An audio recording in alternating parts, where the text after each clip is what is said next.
So today is the first in our Database Bootcamp webinar series. We put out the Pocket Guide to Databases here at Looker a few months ago, and it was a codification of really all of the knowledge that we have inside our engineering and analyst core about all kinds of databases. It's a great resource. I very much encourage you to check it out. But we thought it would be great to sort of level up and help folks get a handle on the fast-changing database environment, get a handle on which databases are out there, which are good for what. And so today is our first in that series of webinars. We'll be having 4 more, one tomorrow, one next Tuesday, and one next Thursday.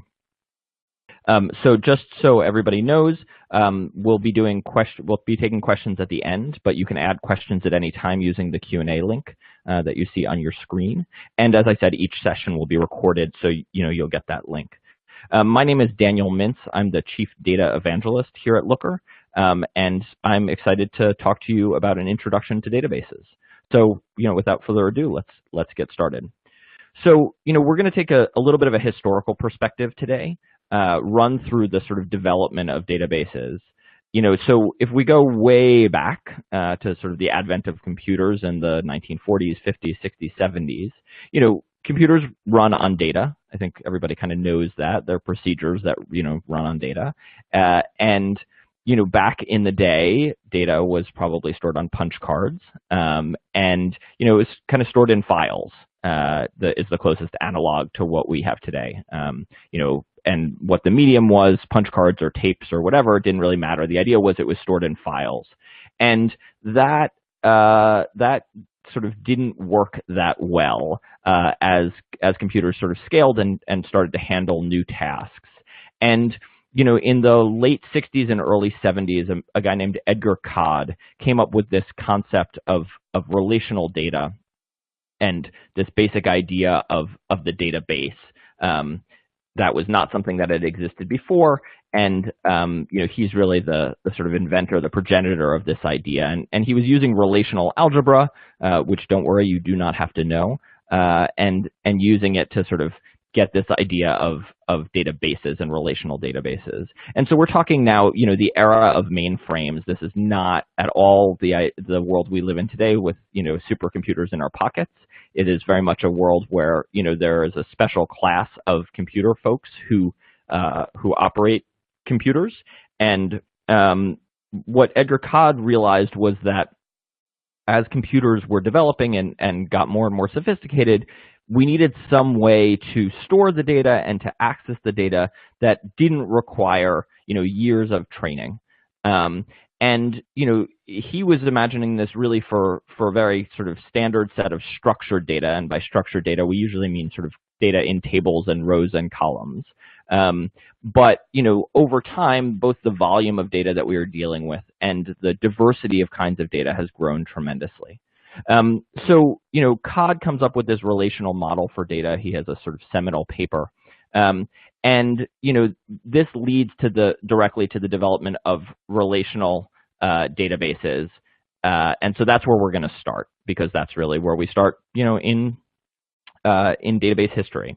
And so, I thought a useful analogy here would be to think about sort of motorized vehicles.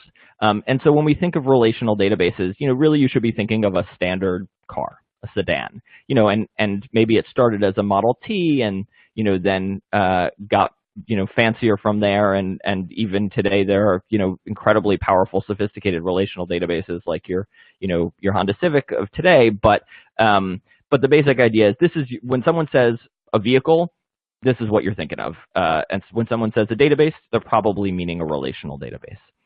And some relational databases that you might see are IBM DB2 and Oracle's relational database management system are 2 of the sort of earliest ones.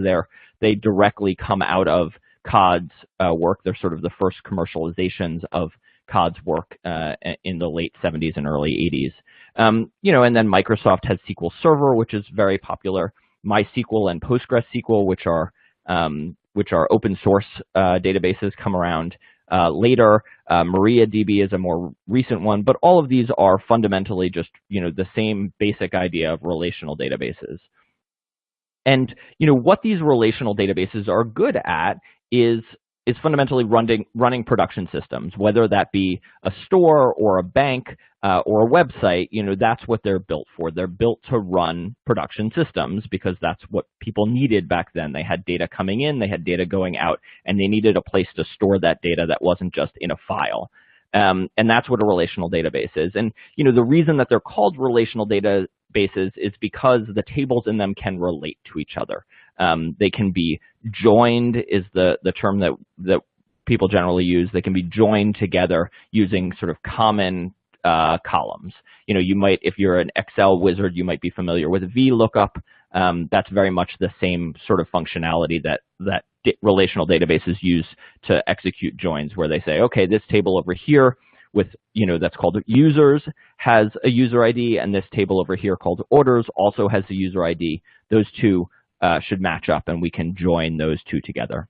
And so, what relational databases are used for is production systems, and with production systems, there are a certain set of requirements. You may have heard of ACID compliance, ACID compliance, and to get at a little bit of sort of why this is important, one key part of relational databases is they need to have transactional integrity. And what that means is if I start doing an operation on my data and that operation doesn't complete successfully, I don't want the database to sort of record the half measure. I don't want it to get stuck in that middle and record half of what I was trying to do, but not the second half. And the sort of classic example of why you need transactional integrity is, let's say you're accessing the database that runs your bank. You're trying to move money from one account to another. And you initiate the transfer, and it debits, account A, takes the $100 out of account A, but somewhere in the middle of moving it over to account B, something goes wrong and the transaction that was going to credit account B fails. Well, you want to go back to the state of the world that existed before you did anything, right? You want that $100 that was debited from account A to go back into account B. And that's exactly what relational databases and transactional databases do, is they say, look, if everything works out and succeeds, great, then complete the transaction. But if part of the transaction fails, then roll back to the state of the world before anything started, right? It's an undo feature, basically. And this is really important for production systems because you don't want these half-completed operations. Another thing that relational databases are really good at is durability. They are very robust, and so if something goes wrong, like the database loses power or there's a major crash and the whole server goes down, these databases are very good at making sure that no data or minimal data is lost. And again, with production systems, this is a really important feature. And fundamentally what these relational databases are good at is single row operations. They're good at going and writing a row to the database really fast, and they're good at going and fetching a whole row. And so if you think about, you sign up for a service, you sign up for your bank, let's say, you put in your first name, last name, address, an account number, all of that is going to go in one row in the table called users. And all of that gets written very quickly. And if the system needs to fetch all of that data, it's going to fetch it all together, your first and last name, your address, your zip code, whatever. And it can do that very quickly. So really what they're optimized to do is to operate on a single row or a single set of rows very quickly and very efficiently. So that's, the history. These are the sort of key databases that first exist, and they're the ones that are built for these production systems. And they're great at it, and they've been around for, nearly 40 years now. But there are some things that these relational databases don't do as well. So a key one that we at Looker focus on, because we're an analytics platform, is they're not great at large-scale analytics. And the reason for this is directly tied to that single row operation piece. Because to do large-scale analytics, usually what you're doing is you're looking at lots of rows of data simultaneously, right? If you want to see, which zip codes your customers live in, you're not looking at one row or a few rows. You're looking at all of the rows in the table just at that zip code field to understand where people live. They're also not good at scaling out. And I don't know if folks are familiar with this term, but computer folks tend to talk about scaling up versus scaling out. So scaling up would be putting a more powerful server, with more processor power, more memory, bigger hard drive. That's scaling up. Scaling out is where you take a process that's currently being done by one server and spread that workload out among many servers. And relational databases are not great at scaling out, and the reason is because it becomes hard over these distributed systems to sort of maintain all of the things that are important to relational databases: transactional integrity, durability, because all of a sudden there's a lot of management complexity that comes with saying, okay, this piece of data goes over to server A, but this one has to go to server E, and just managing all that complexity is very complicated. Now, it's not that it can't be done. It certainly can, but they're not great at it. And then the third thing that relational databases aren't great at is semi-structured and unstructured data. Now, at the beginning, I talked about what structured data is, right? Data in sort of tables, rows, and columns. Semi-structured data is data that looks a little bit different. It's still got some structure. It might be a JSON file is a really common format for semi-structured data, where what you have is you have a label and then a value. So it says, okay, name, Daniel, title, chief evangelist, company, Looker.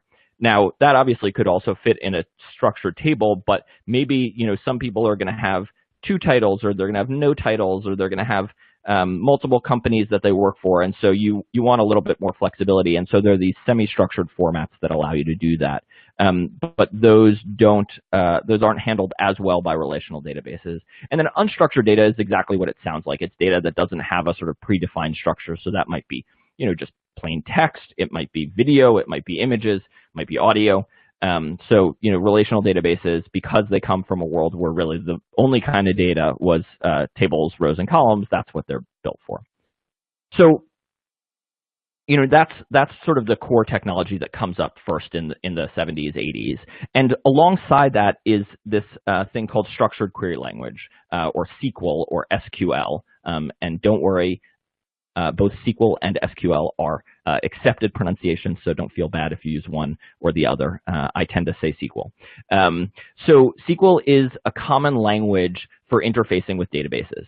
And, much like in a car, the sort of steering wheel and pedals are a common interface for driving a car. You can get into most any car and understand how to drive it. SQL is a sort of common language. Now, of course, there are little differences from database to database and dialect to dialect about how exactly it works, but the basic ideas are the same.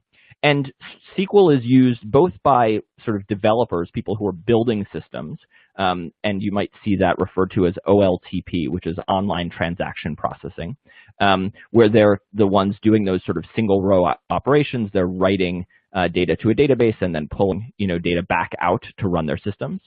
And it's also used by data analysts, and this is referred to as OLAP, or online analytic processing. And so they're the ones who are asking those sort of large-scale analytic questions. How many customers do we have in each state? And even though SQL was really invented in the sort of early 1970s, it is still the industry standard today. It has not gone anywhere. It is quite robust and proven and used all over the world to run all kinds of data systems.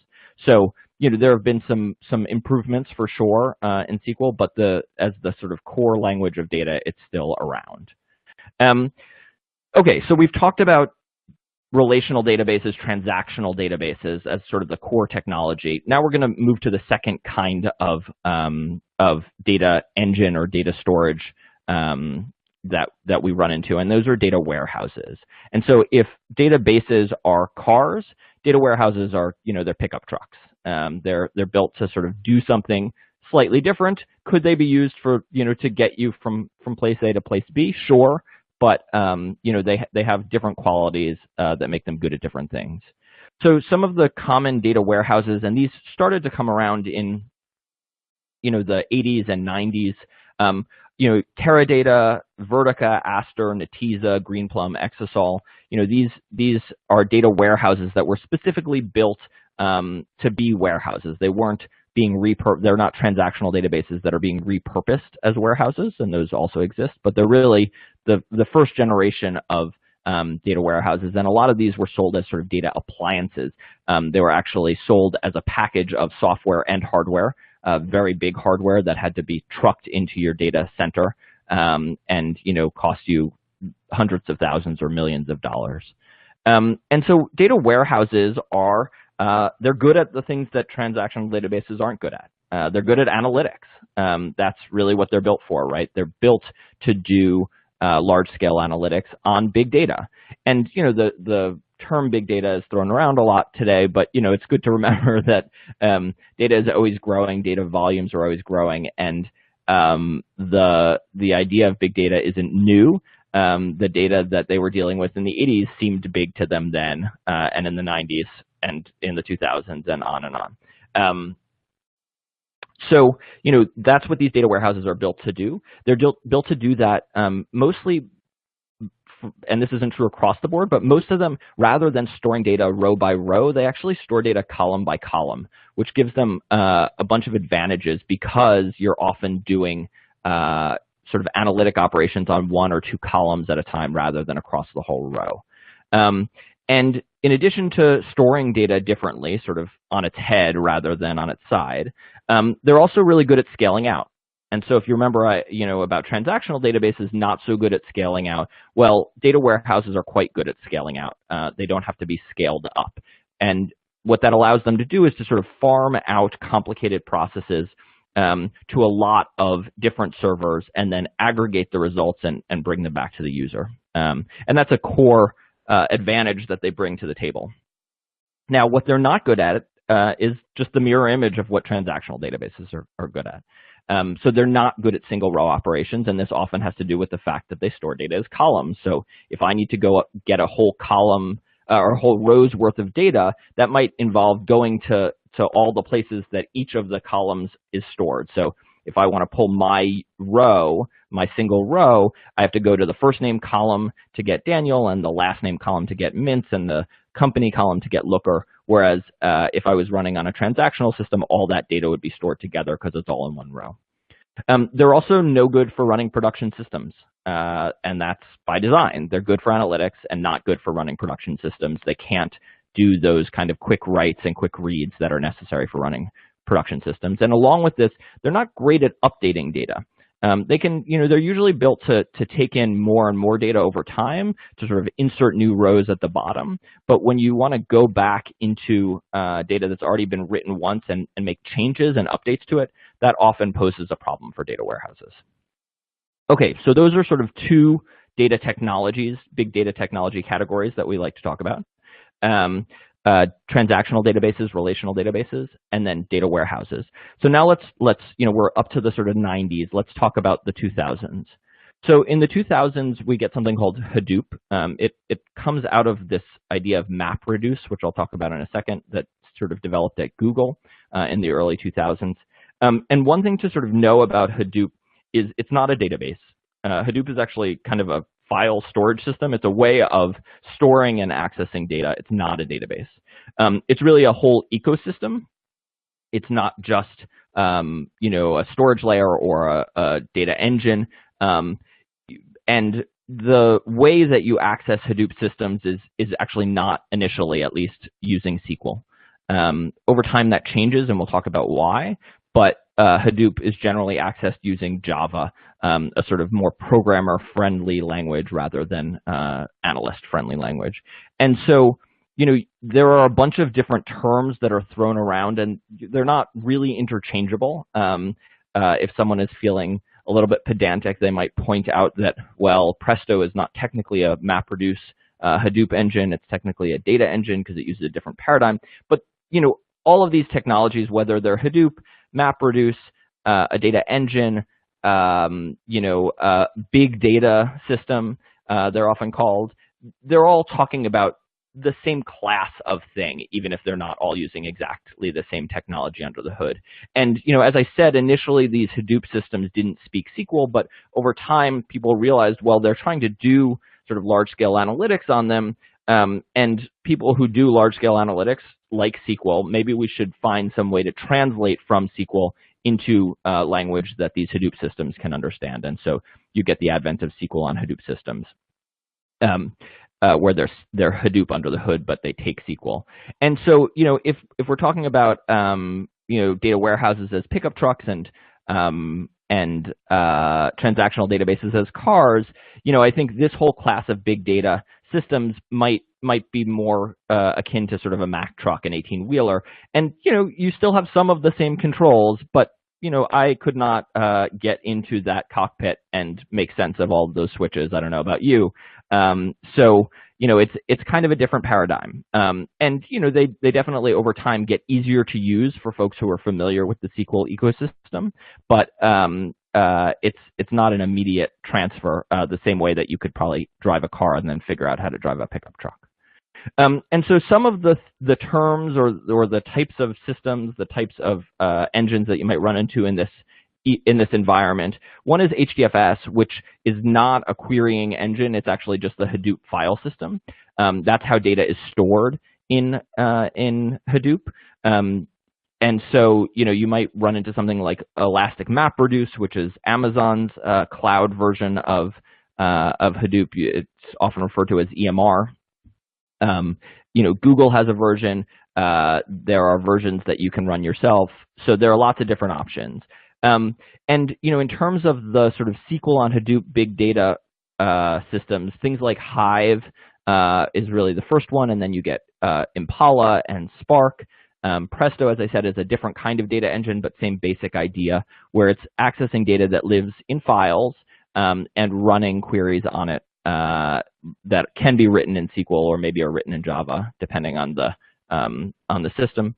And then we have newer systems like AWS Athena, which is in some ways kind of just Presto, but transported and run on Amazon's giant cloud hard drive called S3. So there's lots of different options in this space. I'm not going to go into their particularities, but these are some of the terms you might see thrown around. And in terms of what these systems are good at, they're really built for batch processing. They're built at a time, or they come about at a time at least, where data is getting too big for even the biggest, most powerful data warehouses to handle it. And so you need these huge batch processing engines, and that's where Hadoop comes in. They're also, because they're not databases, they're very good at handling some data that's sort of less regularly shaped than the stuff that data warehouses and databases expect. So, they can handle semi-structured or even unstructured data in ways that those other systems can't. They're also great for cost savings. They're built to handle huge data at low cost, and they do that mostly by being written in a way where they can scale out and use commodity machines to run on. And that's, why you see Amazon and Google, Microsoft moving into this space and saying, we can rent you these by the minute or the hour or the second even. And, another thing that they excel at is more and more of these systems include not just the ability to query data, but to build machine learning models, artificial intelligence models on the data as well, using some of the same systems. They're gaining these libraries because they're not just databases. They can do more than just sort of query the data or write the data. Now, some of the things that these systems are not great at, one is interactive analysis. They just, that's not where they come from. They come from a world of batch analysis where I, write the query and start it up before I leave for the night and come back in the morning and have my data. They're not initially at least built for interactive analysis where, I write a query, I run it, a few seconds later I get the results, and then I run my next one. That, has changed for sure over time, and they're getting better at interactive analysis, but just in terms of their history and where they came from, they're not, they didn't come from this. The other thing that they're not initially good at is SQL speakers, right? They're not good for SQL speakers because they don't initially speak SQL. And so for somebody who wants to get into the Hadoop ecosystem, if you're not using one of the SQL on Hadoop engines, what you have to do is you have to learn to write queries in a totally different way, to write them as Java usually. Again, as as people in this ecosystem realized that there was a language that they could take advantage of, that people already were familiar with, they started to make these things work with SQL. But that was a later development. So okay, so now we've talked through the sort of three big systems that take us up through the 2000s. I just wanted to touch on NoSQL because that's kind of another world here that's important. And if we've walked through sort of cars and trucks, NoSQL is not a single kind of other vehicle. It's all different kinds of other vehicles. And there's not, NoSQL actually stands for not only SQL, or maybe not SQL. There's some debate about which it means. But the idea is that it's not they're not just using SQL. And there are all different kinds of NoSQL engines: Redis and MongoDB, Cassandra, Elasticsearch, Neo4j, and Memcached, and lots more. And what they're good at really depends on which kind you're talking about, because NoSQL doesn't narrow it down very much. So there are NoSQL engines that are great at speed. They're really fast, things that are just key value stores like Redis or Memcached, where they store a key and a value for that key, and you can look those up super fast. They are often very good at scaling out, things like MongoDB, and part of that is they'll make compromises in other areas on things like ACID compliance that we talked about as sort of a core need of those relational systems at first. They can be very good at handling unexpected data formats because they can handle semi-structured or unstructured data. Things like Elasticsearch, as its name indicates, are great at sort of search data and structuring data in a way that is good for searching it. Neo4j is a graph database, so you might want to understand how nodes and edges work and are connected, and so you might want a NoSQL database that does that. But I think the key piece to understand is they are good at the things where the other databases that already existed weren't already excelling. They saw an opportunity and they moved into that space. But the place that they're not always as good is on relational data and analytics, the things that data warehouses and databases were, relational databases were already good at. And again, it's really going to depend on which NoSQL database you're talking about. But they are built to fill a gap. They do a really great job filling that gap. But if there wasn't already if you already had an option that was pretty well suited for your needs, maybe better to use that one rather than the newest technology. If, on the other hand, you have a particular need that's not well served by existing technology, maybe look to these. Okay, so we've handled sort of 4 big categories of databases.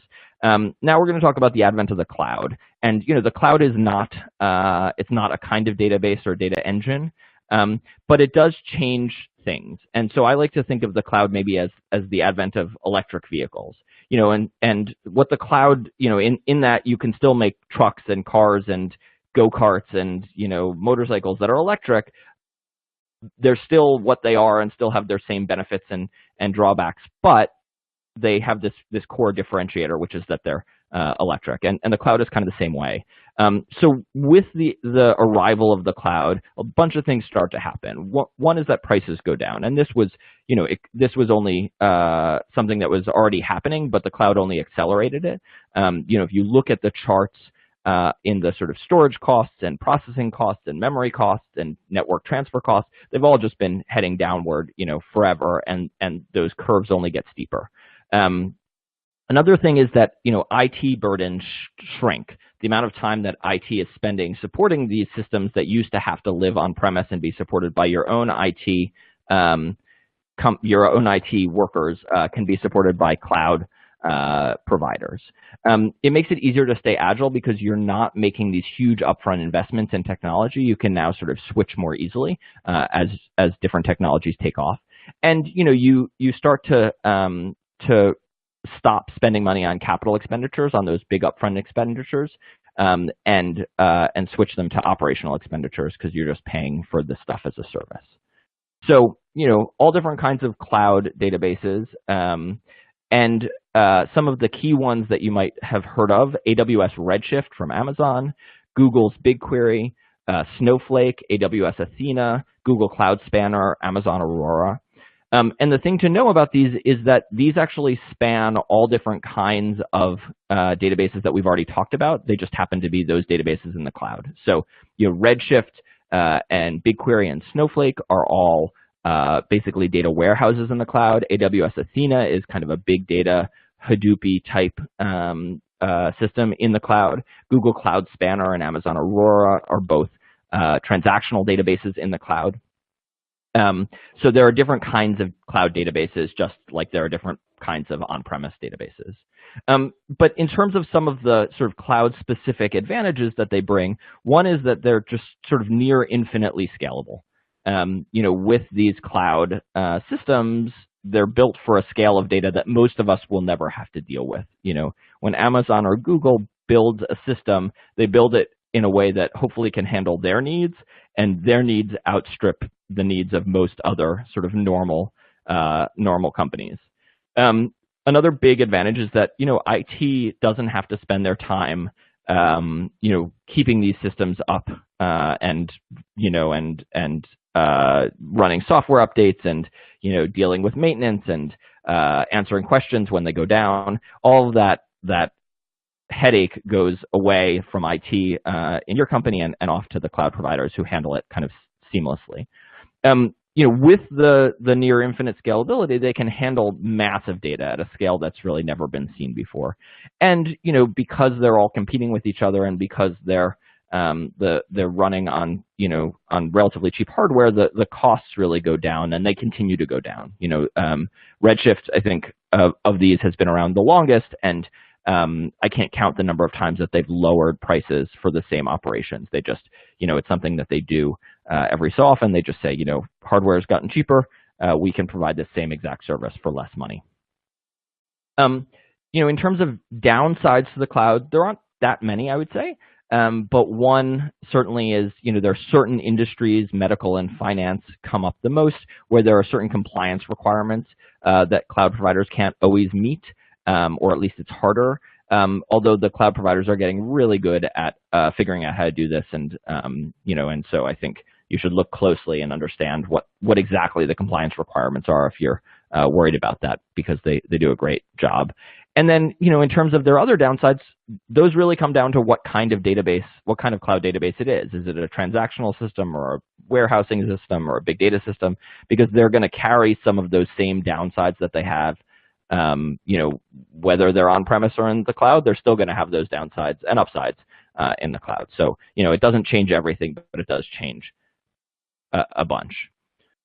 So, the sort of underlying databases and data systems for a while, I just want to sort of finish up or bring this first webinar to a conclusion by talking about sort of some of the analytic tools that people are using on these systems, because fundamentally, databases and data warehouses and big data systems and NoSQL databases, they're really valuable only in as much as they can give you business value. And so that can't just be about storing the data in them, but it has to also be about getting the data back out and putting it in people's hands where they can use it to make better decisions. And so, when you look across the span of analytic tools that people are using with these data systems, for the most part, they were architected before the cloud came about, and they certainly were architected for a world of slow data warehouses. Usually a lot of, going back to the 1980s, let's say, the key driver of how data analytics was done was really all about avoiding having to buy another data warehouse appliance because they were really expensive. And so your goal was, how can we, build this system? How can we run these queries in a way that won't require us to spend another $1 million on a new system? And, they are not static by any means. These systems, these analytic tools have been around for a long time, but they're constantly evolving. They're constantly adding new features. Many of them have been around for 30 years, but even, sort of industry stalwarts like Tableau is almost 15 years old. Qlik is more than 20 years old. MicroStrategy's almost 30 years old. So, they've been around a long time, but they have, over those years, they have done a great job of sort of constantly evolving. But, I think a little bit like the local gas station that's still mostly a gas station, but has put a couple of electric chargers off to the side, I think they're evolving, but, that evolution is sometimes hard because there are some sort of architectural decisions that were made early on based on the idea that you had to protect the data warehouse that are hard to get around as you're re-architecting for this new world. And so, Looker is an analytics platform that was released in 2012. So it's sort of built for today, built in this world of the cloud. It speaks 35 different dialects of SQL. We really strive to connect to any database any relational database that you bring to the table, or any data warehouse or SQL on Hadoop system that you bring to the table. And I think the biggest architectural difference is that Looker, because it's not built in a world where you had to protect the database, Looker is built to leverage the data warehouse and the database directly. And, in a world of incredibly fast, incredibly cheap, incredibly powerful data systems, you want to leverage all that power. And so kind of how Looker works, Looker would not have worked 10 years ago. Even 5 years ago, it was butting up against the limits of what data technology could do. But the reality is, that database technology is just evolving so fast, and they're getting, so much more powerful all the time, that it's a thing that you really want to take full advantage of. And I say that as somebody who was a Looker customer for a long time, from the very early years. That watching the sort of databases evolve and get more powerful has been wonderful, and it's nice to have a system that sits on top that can really leverage all of that improvement. So, in terms of what's coming up here, today we talked about this sort of high-level overview introduction to databases, but tomorrow we will cover transactional databases in a bit more depth, covering sort of the ins and outs of specific transactional databases. Next Tuesday at 2 p.m. Eastern, 11 Pacific, we'll cover analytic databases, so more on those sort of data warehouses. And then I'll be back on Thursday, next Thursday, the 14th at 2 p.m., 11 Pacific, to talk about sort of the future of database technology. What are the newest things out there? What interesting things are they doing? What should you be watching out for? If you can't make one of these courses live, don't worry. Each of them is self-standing, so you can take them out of order if you need to. But we'll also, we're recording each of these sessions, and we'll be sending it to you after it's over, so you can always listen to the recording. Other resources before we get to questions, and if you do have questions, feel free to put them in the question and answer box, and I will get to them momentarily. But other resources that you should definitely check out: the Pocket Guide to Databases, sort of unbiased third-party look at a whole slew of different databases, their strengths, their weaknesses, why they're worth looking at. Looker, because it's sort of agnostic about the underlying database, we're in a good position to know what strengths and weaknesses each one brings to the table. So check out databases.looker.com for all that information. If you want to email us or request a demo, you can always hit us up at discover@looker.com. You can request a demo at looker.com/demo. I hope that you found this webinar informative. Hopefully you'll be back for the remaining 3. It's a real trove of information about data technology. And with that, I'll open it up. If you have any questions, feel free to drop them in the question box.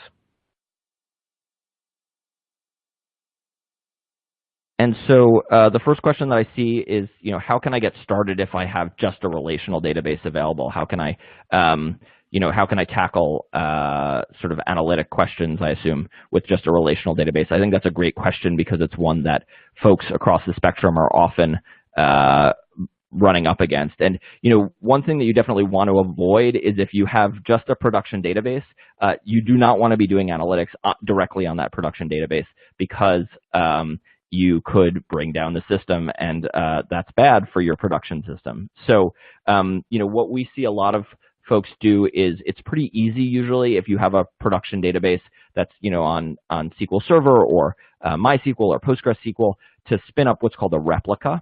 And so what that is, you might also hear those referred to as a master database and a slave database. And so what that does is it creates a second database that's just a direct copy of your first database, and stays in sync with it by running exactly the same commands.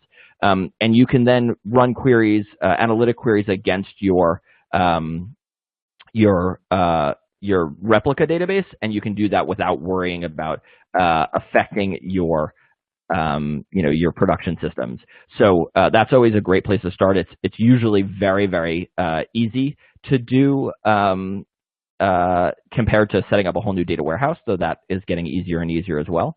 So I highly recommend doing that if that's something you want to sort of get started with. And as I said, one of the things about the cloud is that they're just so so easy to sort of spin up.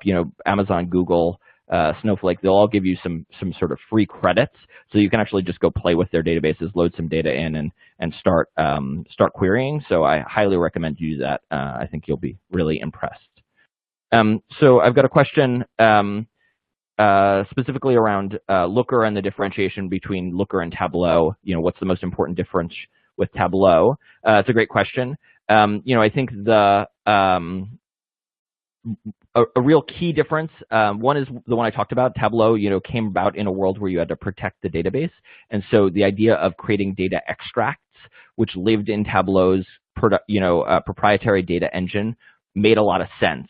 I think that makes less sense now. And so Looker, by leaving the data directly in your database, it means that you're always getting the freshest data. You don't have to worry about updating your extracts. But I think another really key difference between Looker and some other systems, including Tableau and Microsoft Power BI, Amazon QuickSight, is that they all use this concept of a workbook as the place where you're doing most of your analysis. So an analyst pulls the data out, they write some core metrics into this workbook, and then they can create dashboards and stuff. And what Looker does instead is it says, actually, we want agreement across the whole business about what our metrics are. We don't want those metrics defined in a bunch of different workbooks where people might be bringing different definitions to what are supposed to be the same metrics. And even if you've only worked with Excel, I think you're probably familiar with this, where one part of the company has a definition of one metric in one place, and somebody else has that in a different Excel file and has a different definition. And so, everything seems hunky-dory until you get into the same meeting and everyone's got different answers to that same question. And so Looker, instead of having those workbooks, Looker has one central data platform where all of the business's metrics are defined by analysts and then are accessible to all of the business people across the organization. So if when the analysts come together and they agree what lifetime customer value is and how it's defined precisely, that lives in Looker and everybody can access it. There's no concept of different workbooks where people might input different definitions for that metric. So everybody's using the same metric. Everybody stays on the same page. And that, again, that's only possible because of the database technology we talked about today being so powerful that you can query this stuff directly from there. Great question. Where does SAP HANA fit in is a great question. So HANA is it's an in-memory database. It's built for interactive querying. It's column-oriented, but it is relational. So it's kind of it crosses some of these lines. It's usually used as a production system, but not always. You can also use it for analytics. So it's kind of a funny hybrid. There are a couple of other hybrids like MemSQL. So these are not cut and dry categories. Folks definitely cross the lines, and HANA, I think, is one of those. But it's been around for a while. It's quite powerful. But usually has pretty specific needs that it's serving. So I've got a question from Marvin. Is Looker like Click in that it pulls all data into RAM? How does it handle selective refreshes of data? So I think I touched on that a bit talking about Tableau, but no, Looker does not have a proprietary data store. Looker is built to leverage the underlying data store. Whether that's a transactional database, a replica, or a data warehouse, Looker leaves the data in the database, so you're not paying twice for data engines. You're paying for one data engine, and Looker leverages that directly. There are a whole bunch of sort of performance-oriented optimizations that Looker can employ to do that. The core one is that Looker writes performant optimized SQL for your particular dialect, but there are things like derived tables, persisting those derived tables back into your database, imposing filters to make sure that you're not querying unnecessarily large data sets. But this core idea of leveraging the database directly is really key to Looker's value proposition and how it differs from folks like Qlik and Tableau. I've got another question. Any plans to have it on premise? So yes, Looker is available on premise. Looker runs happily in the cloud hosted by Looker, in a private cloud hosted by you, or actually in a physical box on your premises. Looker doesn't make any distinction. It costs the same no matter what, and we're happy to support any. So yes, Looker is available on premise. So we've got some more. Does Looker employ specific rollup optimizations for Teradata? So no, Looker does not use sort of rollup cubes. We have a sort of different approach. We can do some sort of cube type things that we can discuss in more data or more depth if you would like. That's a great specific question about Teradata, one of the data warehouses that's been around for a while and has very specific use cases and ways of handling data. But if you want more information about that, by all means, reach out to us, and one of our great sales engineers who's familiar with Teradata can walk you through how we work on Teradata. Let's see what else. We've got what is the underlying technology for Looker? So Looker is its own system, its own platform, but I think the sort of core piece of technology that makes Looker work is what we call LookML. So what LookML is the markup language that sits on top of SQL. I talked about SQL being the sort of lingua franca that analysts across the spectrum speak, and there are a lot of really amazing, wonderful things about SQL. We love SQL. I love SQL, but there are also a bunch of things that are pretty frustrating about writing and maintaining SQL as your sort of core analytic workflow. And so what Looker does is it takes all the great things about SQL and builds on top of them to sort of abstract away from more of the low-level concerns and let you worry about the higher-level concerns, and let you sort of get all of your analysts' knowledge about what your data means and how it is structured out of their heads and into Looker. So that software, which can scale much more easily than people, can help business users across your company answer their own questions, but making sure that they have the right business logic when they do that. And so that's the sort of core definition of or the core technology for Looker, LookML. And we've got actually some good materials coming out soon about how exactly LookML works. So we've got a question. Let's see what else. We've got a question. Does Looker generate any temp tables on the target system? That's a great specific question. Yes, it absolutely does. Looker can sort of push temporary tables back into what we call a scratch schema in your database. And so again, we're leveraging the power of these incredibly fast databases to write temporary tables back into that and make use of those. And Looker has something called smart caching so that it can keep track of when those tables need to be refreshed when they're no longer as fresh as they should be. You have very fine-grained control over how that all works. So that's a really core part of the way that Looker optimizes. What else do we have? I thought that Aster Data used MapReduce and was a Hadoop database. I am not specifically familiar with Aster, but that could well be true. Yeah. So Aster is a sort of data management system that makes use of some of those sort of those systems, but also because it is now part of Teradata, is often bundled with some parts that are more sort of data warehousey. But as I said, some of these things sort of cross those lines and are not pure. Yeah, absolutely good point. Aster does sort of cross some of those lines and can be sort of thought of as in that big data ecosystem a bit. We've got a question.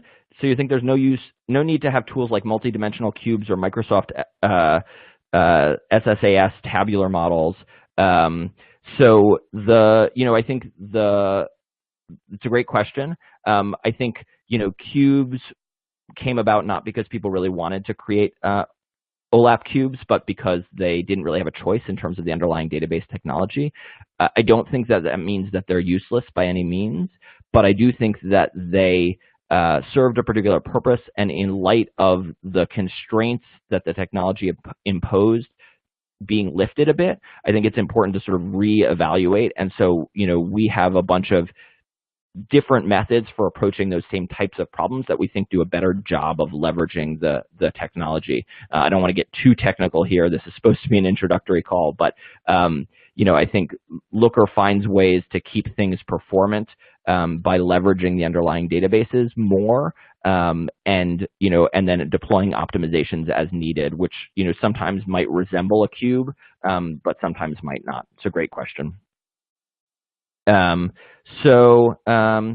we provide Looker for managed services and multi-client analysis? Absolutely. Looker has a solution called Powered by Looker, which is for embedded analytics. That uses the same architecture, but can be used to provide analytics not just to your sort of internal stakeholders, but also to external stakeholders, whether those are partners or customers. We have lots of great customers who do exactly that. Using Powered by Looker, and can do that across different needs and use cases, whether that's just presenting dashboards or emailed reports, or it's providing sort of full exploratory data analysis to those external stakeholders. But yes, Looker absolutely does that. Just ask about Powered by Looker, and someone would be happy to walk you through a demo. Let's see what else we got. Underlying technology, I did that one. I'm just working my way through. We've got a question about blockchain, which I think is an interesting question, though maybe a little bit off outside of the realm of what I'm sort of prepped to cover. I think blockchain and distributed ledgers are a fascinating technology and potentially have lots of implications, but how they interact with the database world exactly remains to be seen. Mostly right now, people use databases to store the transactions in the ledger, but beyond that, I don't know that they're really sort of fundamentally altering the way that databases are working quite yet. What else have we got? We sometimes use Toad for SQL querying. Will we need it with Looker? It's a great question. So Toad is a server database sort of management tool.